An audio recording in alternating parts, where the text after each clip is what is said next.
নমস্কাৰ বন্ধু বান্ধৱীসকল সকলোকে স্বাগতম জনাইছো মোৰ চেনেলৰ পুনৰ এটি নতুন ভিডিঅ'লৈ। আজি এই ভিডিঅ'টোত আপোনালোকক ক'বলৈ গৈ আছো বৰ্তমান জনপ্ৰিয় বিদুৰ ভাই ছবিখনত গীতালীৰ চৰিত্ৰত অভিনয় কৰা অভিনেত্ৰীগৰাকী আচলতে কোন হয়, প্ৰকৃত নাম কি, ক'ত ঘৰ, বৰ্তমান কাৰ লগত ৰিলেশ্যনশ্বিপত আছে, এই সকলোবোৰ। গতিকে ভিডিঅ'টো শেষলৈকে চাব। গীতালীৰ প্ৰকৃত নাম হৈছে স্নিগ্ধা ফুকন। তেওঁ জন্ম হৈছিল 1993 চনৰ 8 জুলাই তাৰিখে আৰু জন্মস্থান হৈছে গোলাঘাট। বৰ্তমান কৰ্মসূত্ৰে তেওঁ গুৱাহাটীত থাকে। স্নিগ্ধা ফুকনৰ হাইট হৈছে 5.6 ইন এপ্ৰক্স আৰু ৱেইট হৈছে 56 কেজি এপ্ৰক্স।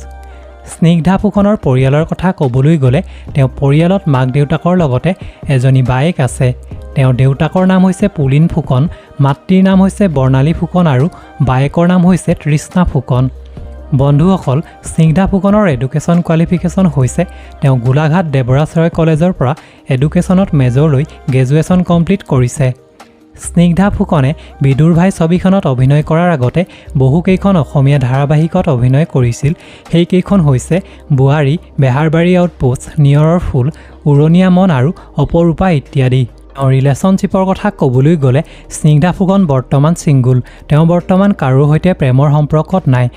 বন্ধু বান্ধৱীসকল, ইমানেই আছিল স্নিগ্ধা ফুকনৰ প্ৰকৃত পৰিচয়। আপোনালোকে যদি ভিডিঅ'টো চাই ভাল পালে তেনেহ'লে প্লিজ ভিডিঅ'টো লাইক, শ্বেয়াৰ, কমেণ্ট কৰিব আৰু লগতে মোৰ চেনেলটো ছাবস্ক্ৰাইব কৰি ল'ব আৰু কাষতে থকা বেল আইকনটো প্ৰেছ কৰি ল'ব, কিন্তু মোৰ নতুন ভিডিঅ'বিলাকৰ আগতীয়াকৈ আপডেট পাই থাকিবৰ কাৰণে।